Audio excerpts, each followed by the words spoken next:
জগন্নাথ বলছে, রঘুদাস তুমি গাছে উপরে উঠো। তখন বলছে আমি উপরে উঠবো, তারপর ও তো উপর থেকে কাঁঠাল ফেলবে। তো বলছে রঘুদাস বলছে আমি উপর থেকে কাঁঠাল ফেলি আর শব্দ হোক, ধরে আমার নিয়ে জেলখানে ভরুক রাজার লোকেরা। এই তো চাও? আরে না না, তুমি উপর থেকে ফেলো, আমি ধরবো। রঘুদাস উপরে উঠলো।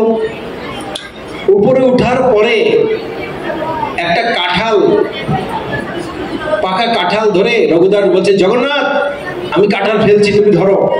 জগন্নাথ বলছে হুম হুম করার পর কাঁঠালটা ফেললেন যেমনি অমনি জগন্নাথ পঞ্চম। জগন্নাথ নাই। জগন্নাথ নাই মানে এবার কি হবে? কাঁঠালটা নিচে পড়ে ধুম শব্দ হলো, আর প্রহরীরা এসে রঘুদাসকে ধরলো। রঘুদাসকে ধরে বলছে ছি ছি রঘুদাস, তুমিও কাঁঠাল চুরি করো, তুমি চোর। রঘুদাস বলছে আরে কি লজ্জা রে লজ্জা, আরে আমি চুরি করবো কেন ভাই? বলছেন রাজার লোকেরা তাকে ধরে নিয়ে গেল রাজার কাছে প্রভাতকালে। তখন রাজা বলছে রঘুদাস তুমি আমার এত বড় একজন কর্মচারী, তোমাকে আমি এত ভালোবাসি, তুমি শেষ পর্যন্ত কিনা একটা চোরের দায়ে তুমি আটকা পড়লে, একটা চোর তুমি। রঘুদাস তখন খুব করে চিৎকার করে বলছে আরে রাজা মশাই আমি চোর হইতে যাবো কেন? আমি চুরি করবো কেন? চুরি করেছে আপনার জগন্নাথ, চুরি করেছে আপনার জগন্নাথ, শাস্তি দিতে হয় জগন্নাথকে শাস্তি। আমি চুরি করতে যাই, আপনার প্রভু জগন্নাথই আমাকে জোর করে নিয়ে গেছে। রাজা তখন অবাক, কি বলে? তো রাজা তখন গর্ভ মন্দিরে লোক পাঠালেন। তো গর্ভ মন্দিরে লোক পাঠানোর পর গিয়ে দেখছেন গর্ভ মন্দিরের মধ্যে কাঁঠালের বিচি আর উচ্ছিষ্টগুলি পড়ে রয়েছে। তখন রাজা বুঝলেন আসলে রঘুদাস চুরি করেনি, এ চুরি করেছে জগন্নাথ। জগন্নাথের কাঁঠাল খেতে ইচ্ছা হয়েছে, তাই জগন্নাথের এই কাঁঠাল প্রয়োজন। তো সেই থেকে জগন্নাথের ভোগে কাঁঠালও একটি আইটেম হয়, 56 ভোগের মধ্যে কাঁঠালও একটি আইটেম হয়। জগন্নাথের কাঁঠাল ভোগ লাগানো। আর জগন্নাথ মানে কাঁঠাল খুব পছন্দ, তাই না? জগন্নাথের কাঁঠাল খুব পছন্দ। কেউ যদি ঠিক মতো কাঁঠাল না দেয় একবার চুরি করে খাওয়া আছে। তো এইভাবে জগন্নাথের লীলায় জগন্নাথ হরে কৃষ্ণ। তো আরেকটি লীলা বলবো, 5 মিনিট কিন্তু।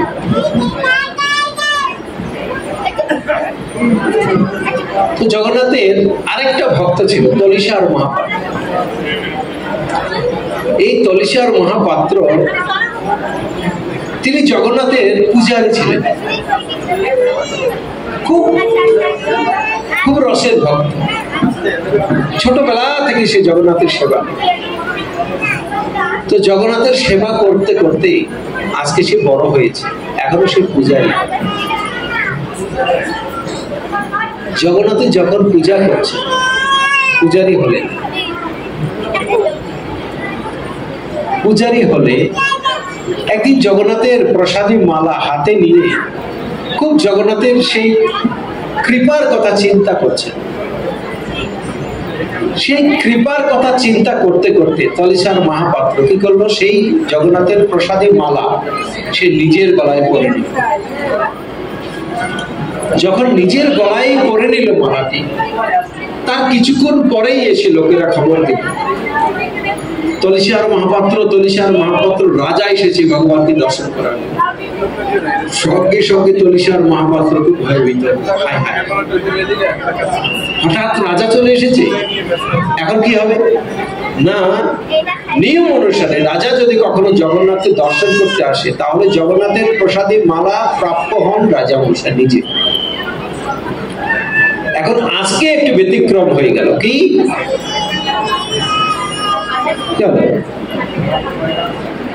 সব বন্ধ করছো কেন?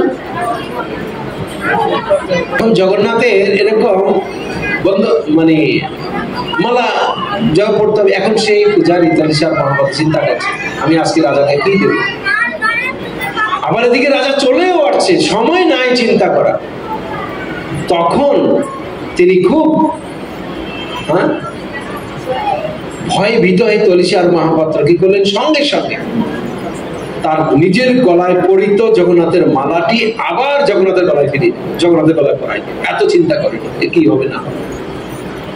রাজা আসলো, জগন্নাথকে দর্শন করলো, প্রণাম নিবেদন করে আরতি করলো। প্রথা অনুসারে তলিচার মহাপাত্র কি করলো, জগন্নাথের গলার মালাটা ধরে আবার রাজাকে পরিয়ে। রাজা মশাই জগন্নাথের মালা পেয়ে খুব আনন্দিত হয়ে তিনি কি করলেন, যে প্রাসাদে ফিরে গেলেন। প্রাসাদে গিয়ে সেই জগন্নাথের কৃপার কথা চিন্তা করতে করতে রাজা মালাটা বারবার দেখছে। দেখতে দেখতে হঠাৎ করে পেয়ে গেল, রাজা দেখলো সেই মালার মধ্যে একটা বড় লম্বা চুল। এই চুল দেখে রাজা খুব অবাক। হ্যাঁ, জগন্নাথের মাথায় তো চুল নাই, তাহলে এই মালা চুল আসলো কি করে?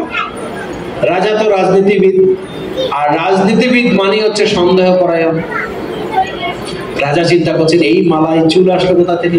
তৎক্ষণাৎ তিনি সৈনিক পাঠিয়ে পূজারীকে তলব করলেন। পূজারী তো ভয়ে ভীত পেয়ে গেলেন। হায় হায়, রাজা বুঝতেই পেরে গেল। তলিচার মহাপাত্রকে পেয়ে রাজা বলছেন, তলিচার মহাপাত্র বলছেন, তোমাদের জগন্নাথের তো মাথায় চুল নাই, তো আমি জগন্নাথের মালা পেলাম একটা বড় লম্বা চুল। বলে এই জগন্নাথের মাথা চুল আসলো কোথা থেকে? এটা কার চুল? আর এই কথা শুনেই তলিচার মহাপাত্র এত ভয়, থরথর কাঁপতে কাঁপতে তিনি একবারে কোনো কিছু বিবেচনা না করে বলে দিলেন, সেই কি রাজা মশাই, আপনি জানেন না, আরে আমাদের জগন্নাথের মাথায় সে কবেই চুল গজিয়েছে। এই কথা বলার সঙ্গে সঙ্গে রাজা তো খেপে গেল। কি, আমি পুরীর রাজা হয়ে জানি না জগন্নাথের মাথায় চুল আছে, আর তুমি জানো চুল আছে? তখন রাজা বলছে, ঠিক আছে, আমি আগামীকাল প্রভাতে যাব পুরী মন্দিরে, যদি তোমার চুল দেখতে না পাই বেটা তোমার গর্দান কেটে নেব। এই কথা শোনা মাত্র পান্ডা তলিচার মহাপাত্র পূজারী সারা রাত কাঁদছেন, হায় হায় রাজা আমাকে দণ্ড দিচ্ছেন। তখন সে জগন্নাথের কাছে কাঁদতে কাঁদতে বলছেন, প্রভু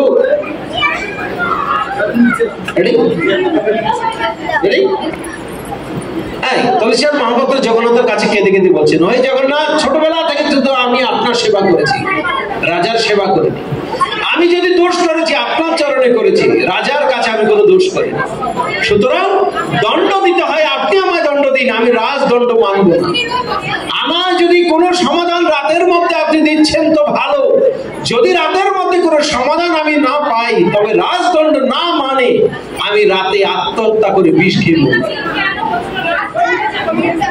এইরকম চিন্তা করে করে তলিচার মহাপাত্র ঘুমাচ্ছেন।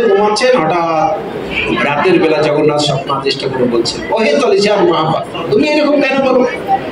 আমার থেকে অনন্ত ব্রহ্মাণ্ড সৃষ্টি, জীব মানুষ তৈরি হয়েছে, সৃষ্টি করেছে আমি, তো তোমাদের সবার মাথায় চুল আছে, আমার মাথায় চুল নাই, তোমরা এটা ভাবো কি করে? আমার থেকে সবার জন্ম হলো, তোমাদের সবার মাথায় চুল আছে, আমার মাথায় চুল থাকবে না, তো ভাবো কি করে? তুমি চিন্তা করো না, সকালে দেখবে আমার মাথায় চুল আছে। এই কথা শোনার পর তলিচার মহাপাত্র হুররি হু আনন্দ আর কাকে বলে, বাস জগন্নাথ বলেছে, সমাধান হয়ে গেছে। রাজা ডোন্ট কেয়ার। সকালবেলা সে তো গেল, সকালবেলা রাজা চলে যাওয়ার পর দর্শন করতে আসছে। দর্শন করতে আসলেই সংবাদ দিচ্ছে রাজা আসছে, রাজা আসছে, আসতে দাও রাজাকে। রাজা আসবে, কি হয়েছে? কোনো ভয় পাচ্ছে। তখন রাজা এসে বলছে, চুল দেখাও তলিচার মহাপাত্র, জগন্নাথের চুল দেখাও। তখন তলিচার মহাপাত্র বলছে, আরে আপনাকে আমি চুল দেখাতে, আপনি গিয়ে দেখেন ওই যে চুল আছে জগন্নাথ। রাজা গিয়ে চুলের দিকে তাকিয়ে দেখলো, অনেকক্ষণ ধরে তাকিয়ে থাকতে থাকতে বলছে, শেষ পর্যন্ত তুমি এই করে নিলে। তখন আবার ভয় পেয়ে গেল তলিচার মহাপাত্র। রাজা বলছে, কি হলো, কি হলো? তুমি নকল চুল লাগিয়ে দিলে জগন্নাথের মাথা? না না না না রাজা বলছে, আমি নকল চুল লাগাইনি, এটা সত্যিকারের চুল। তখন রাজা কি করলো, সন্দেহ পরায়ণ রাজা জগন্নাথের চুল ধরে টান দিল। যেমনি না টান দিল, অমনি মাথা থেকে ধর ধর করে চুল রক্ত পড়তে শুরু।